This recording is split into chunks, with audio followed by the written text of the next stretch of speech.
Well, greetings, people of the internet. Unky Joe here, Unky Joe's Playhouse. Today, I've fallen in love again.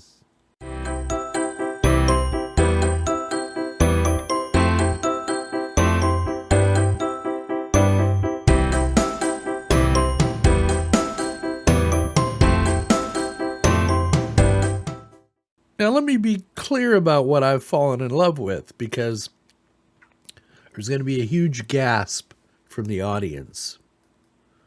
Proxmox. Yes, Unky Joe has finally taken the time to spend to get to know Proxmox. And I'll tell you, there's been some big changes since I used it last. And yeah, man, oh man, oh man, where have you been all my life, Proxmox? Well, I know where you've been. You've been in development. You've been improving, evidently, because I've kind of had an epiphany moment with Proxmox, meaning Hyper-V may no longer be my hypervisor of choice. But we'll talk about that here in a minute. Let's get to the video, and I can show you how I've got things configured. Yes, ladies and gentlemen, you are seeing this correctly. I have Proxmox up and running. And the machine I've chosen to install it on is my Dell R720, and there's a couple of reasons I've done that. One is that it is a unused server in my lab setup, in my rack. I don't use it that often. And two, you can put video cards in this for PCI Express pass-through, for video GPU pass-through. And it has more than one 16X slot available to me because it is a dual CPU unit. So, that being said, I have decided to make this unit my big kahuna for my Proxmox lab. I'm going to have another video coming out here shortly explaining to you how I'm rejiggering my lab and what are the primary hypervisors I'm going to be using for the lab videos moving forward. Because as you know, Unky Joe's Playhouse Lab is always a work in progress. Anyway, I'm not going to show you how to install Proxmox. There are a plethora of videos out there that show you how to do it.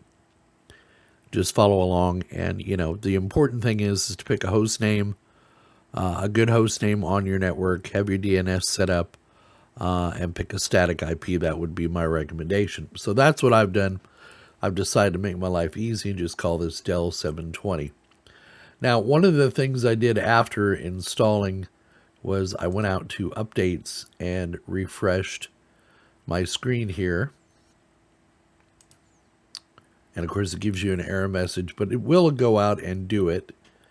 And what you're looking for is this, for the stop to go off of being able to press it off of the gray. And you get this error code, exit error code 100.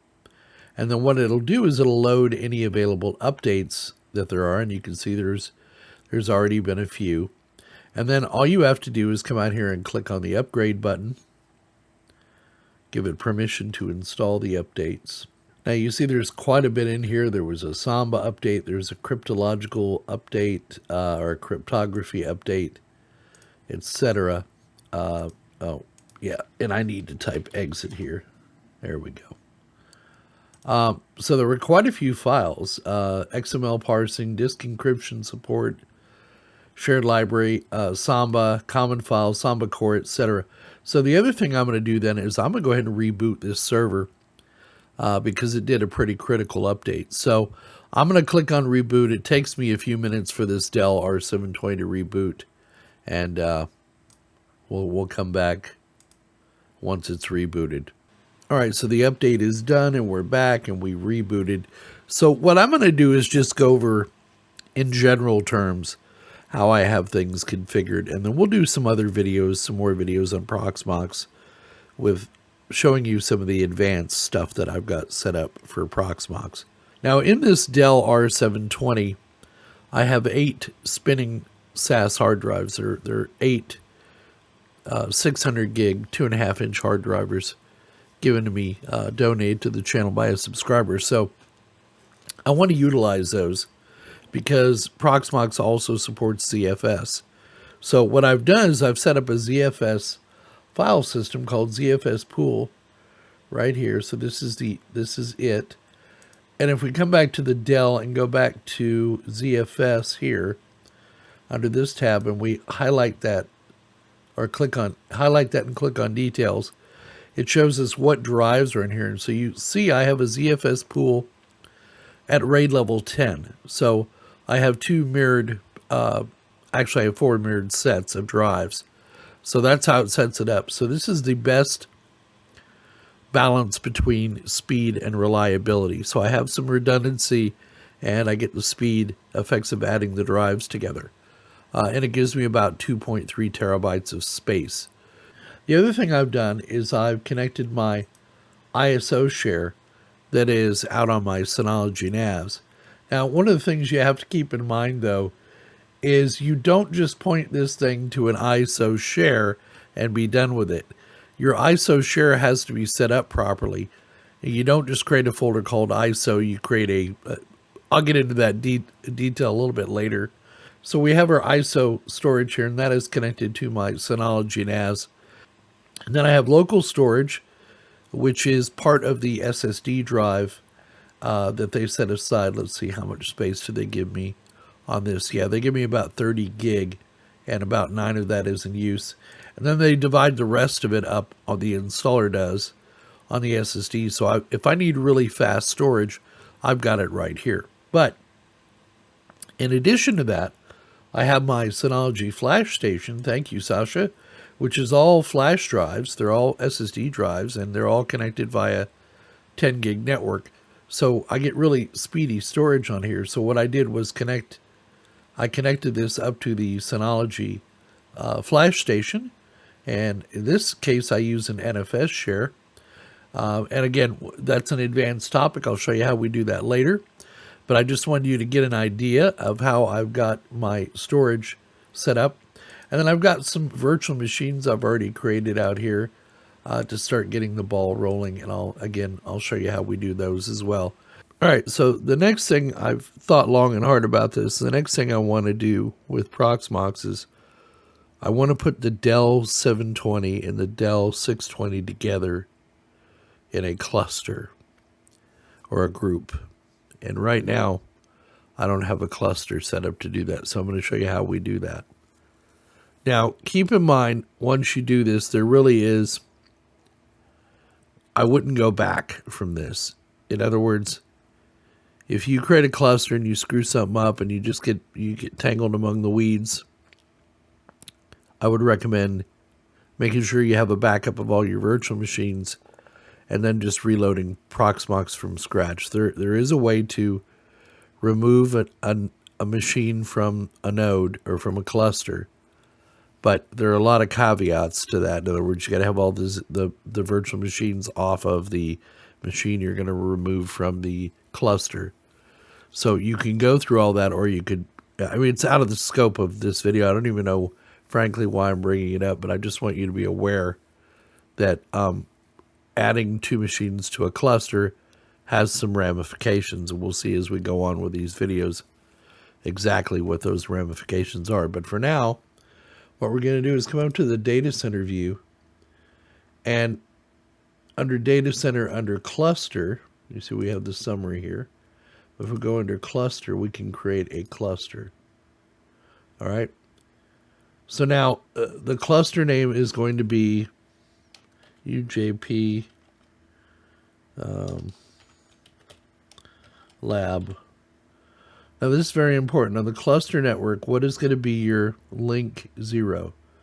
Well, link 0 is the server, for the lack of a better word, that is initiating this cluster creation, which is 5.4, which is the IP address of the Dell 720. So that's already been entered for me. Now, multiple links are used as failover. Lower numbers have higher priority. So I'm only using a single link. That's link 0. It has the highest priority. So I'm going to click on create. Now, problem is cluster name invalid format. So let's just call it UJP underscore lab. How about that one? No. Maybe it doesn't. Let's see, UJP Lab. UJP Lab. Let's see if I can do all. Yeah, there we go. It worked. So it doesn't like underscore. It doesn't like the dash. Okay, fair enough. So now I've created a data center, or I've created a cluster, and there's already a node in there, the Dell 720, and my Dell is already a member. So I'm going to actually log off here, and then I'm going to log back on.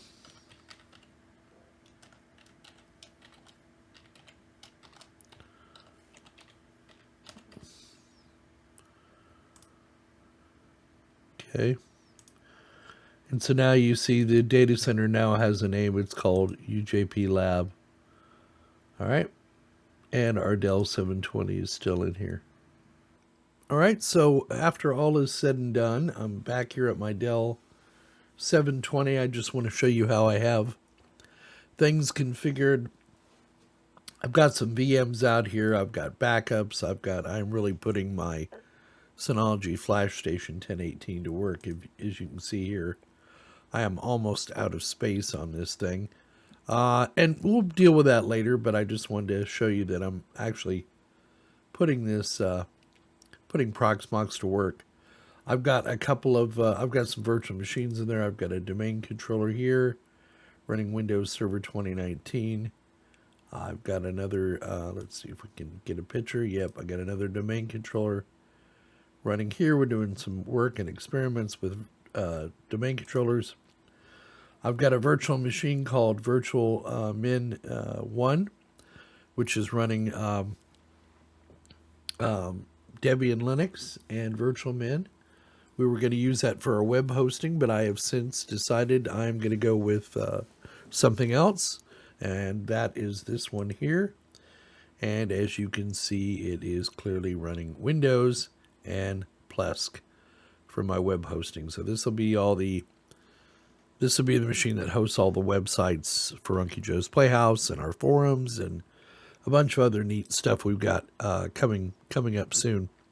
So be on the lookout for that. But yeah, I've pretty much moved a bunch of. I'm still testing with Proxmox. I want to be clear on that. Now these are templates that I've created.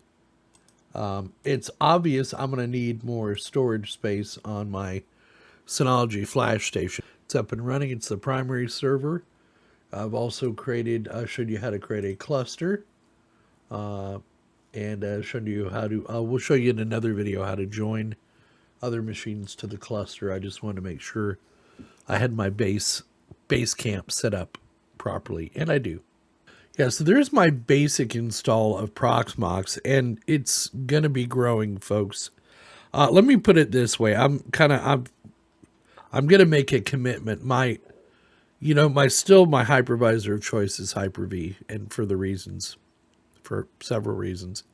The big deal for me with Proxmox, and the reason now I'm thinking of switching to it exclusively, keep in mind I'll keep Hyper-V in my lab, got to have my Hyper-V in my lab, is because it does all the things that Hyper-V does, including live migrations, including backups, and we'll get to that as these Proxmox videos go on. It does all the things ESXi does very well, without having to use a secondary program like vCenter. It's still got an ugly interface on it, but it's functional. And I have figured out in a fairly trivial manner how to use most of the functions on there. The big thing for me is pass-through now. Proxmox makes it very easy to do pass-through. We're going to do a whole video on that, on how I did it, because I actually passed through a SBA or a hard drive controller, HBA, I'm sorry, can't think today. I actually passed an HBA through to a virtual machine, so I'll be showing you that as well. So it kind of ticks off all the boxes. People have been after me for months to give it a try, especially Sakura, one of my subscribers. And let me tell you, it's I've been spending the last 2 weeks, almost 3, just getting to know Proxmox, and so far I'm very pleased. I'm just kind of I'm waiting for all the people to say "I told you so" in the back, saying "Why didn't you do this sooner?" Well, I'm an old guy and I move slow, and I'm slow to accept change. So the long and the short of it is I like Proxmox, and I have a feeling it's gonna be around a while. So there you go. We hope you found this video entertaining and informative. More to come on Proxmox. Please give us a like, thumbs up down below if you liked the video. Put your comments down in the comments section. Subscribe if you're not already a subscriber, and click that notification bell to be notified of new videos when they come out. Thanks again for coming to see us. Donate if you're so inclined. PayPal, Patreon, and the YouTube join function. They all help to keep the lights on, and you get your name at the end credits. And I update those about every 3 to 4 months. So if you've been donating and don't see your name in the credits, don't worry. They're coming soon. But I'm usually, like I say, I do it every quarter. So thanks again for coming to see us. And please don't forget, we'll see all of you on the other side.